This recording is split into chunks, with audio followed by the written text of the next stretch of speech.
So, guys, last night I was going through Tubi and I found Dolph Lundgren's Skin Trade from 2014 on there.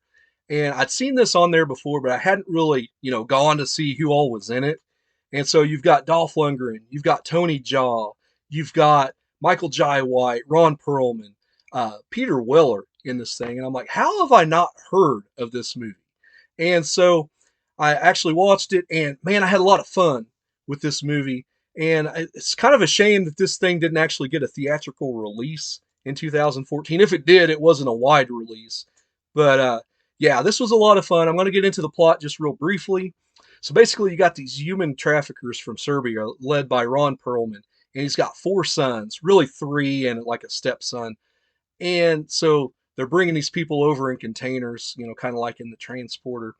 And you've got, on the good guys side, you've got Dolph Lundgren and Michael Jai White and their superiors, Peter Weller. And so they get some intel and end up infiltrating the shipment coming in. And they get into this firefight.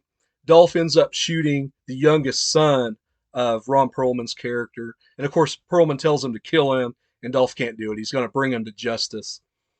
And so this kind of reminds me of Lethal Weapon 2 a little bit in this case, that uh, Perlman's character ends up having diplomatic immunity and gets sent back to Serbia. And in the meantime, you've got Perlman's surviving sons, and they take a freaking rocket launcher and shoot the upstairs of Dolph Lundgren's house because they found out he's the one who's pulled the trigger. And of course, they shoot his wife, take his daughter. They shoot him twice, leave him for dead. Of course, this is a revenge movie, so he doesn't die. After he kind of comes out of it there in the hospital, rips everything off in this really cool scene, and takes off after them. In the meantime, you've got Tony Jaa's character, whose name is oddly enough Tony, and he's taking down human trafficking, over in Thailand, in Bangkok. And so he's infiltrating clubs and, people trying to sell girls privately. And so that's going on over there. And so Dolph ends up finding out the bad guys are over there. And so he gets on a plane and takes off. And of course, Peter Weller finds out that's where he's going. And he sends Michael Jai White, who turns out to be a bad guy in this movie. And so he's the leak on the police side.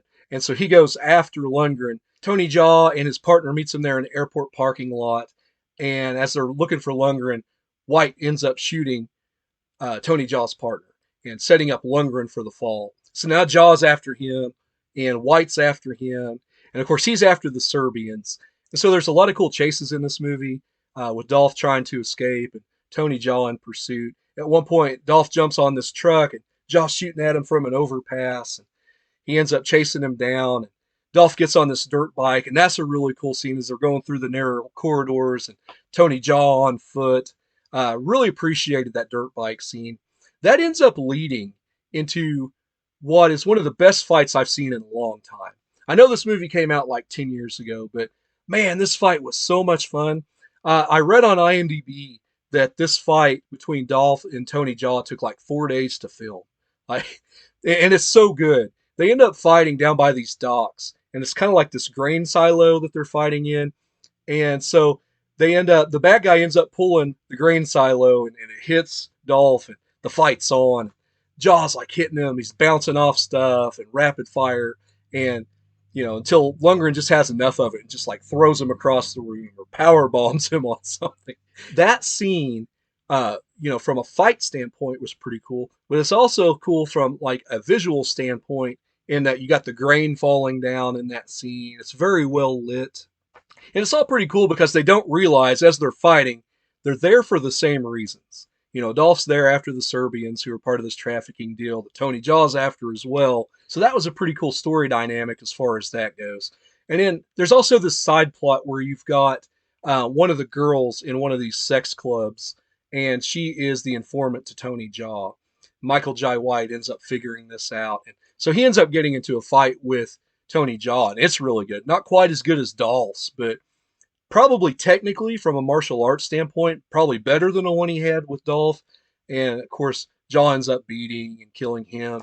The bad guys end up coming in, and they have a firefight there before they get away. Dolph and Tony end up chasing them down to this airfield.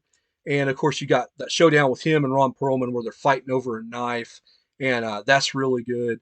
Dolph gets stabbed in the gut and takes the knife and turns it on him. So pretty good resolution there, or so you think, because Dolph this entire time has thought his daughter was dead. But turns out Perlman lets him know as he's dying there, he's got his daughter. And so the last couple scenes of this movie are of Dolph Lundgren, and he's on a bus and he's looking for his daughter, and it ends right there. And I can see a lot of people, because I thought, ooh, that was kind of a hollow ending. You know, I can see a lot of people having trouble with that. Uh, who like things spelled out for them. But I can deal with it for what it was. As far as other things in this movie, the main actors did really good. Some of the side characters, a little bit of the acting was kind of rough. But overall, man, this movie was really good. I liked the music to this thing. The fight scenes were very well choreographed, very well thought out. Um, Dolph Lundgren actually wrote this script in 2006, 2007, I believe, which was like a couple years before Taken came out and became, the human trafficking movie. And so, I got to appreciate that fact that he was a little bit ahead of the curve as far as that goes. Dolph's actually kind of an activist, I guess, has a lot of stake in the human trafficking stuff. And so I applaud him for that. Overall, as far as human trafficking as a storyline goes, I'm not a big fan of it. It's been done, and like the worst case I can remember is me and my friend Ben the Wolfman went and saw Rambo: Last Blood, when it came out, and it was just you didn't need that in a Rambo film. It works in a film like this where it's all centered around that and driven by the plot, but um, as a whole, I'm not really a fan of the human trafficking storyline. But overall, man, I really like this movie. I figured it was like a direct to DVD thing, and I wasn't sure what I was getting in for. I was ready to rate this thing like a 5 or something. But no, I'm going to give this a 6.5 out of 10. For something that I'd only seen in passing on Tubi, it was a lot of fun. And a little bit of a disclaimer here, other than this movie, I've not seen Tony Jaa in anything. Everybody's always told me how awesome Ong Bak is, but I've just never gotten around to seeing it. So I'm going to definitely check it out. Maybe the second one, if I like it, maybe go through his filmography, because that little dude was working in this movie and it was really good. And, I hear he does all of his own stunts like Jackie Chan, or most of his own stunts. And so I appreciate that. And from what I read, Dolph Lundgren and Michael Jai White did most of their own stunts, or at least as much as they could in this movie. So yeah, this is definitely a movie you could recommend to somebody who likes the action genre. As far as like movies in the 2010s, I'm surprised this doesn't get talked about more than it does. So yeah, I'm definitely going to check out some more Tony Jaa movies. Definitely going to review some more Dolph Lundgren movies. It's no secret that I'm a fan of Dolph Lundgren. He's not the best actor in the world, although he was pretty good in this one, but he is this big physical presence in most of his movies, a lot like Arnold. And so, I appreciate him as far as that goes. He's pretty good, with a gun or throwing punches or kicks. So, definitely going to do some more Dolph. I know I've got uh, Army of One sitting there on my shelf that I need to review. So, let me know if you want to see that.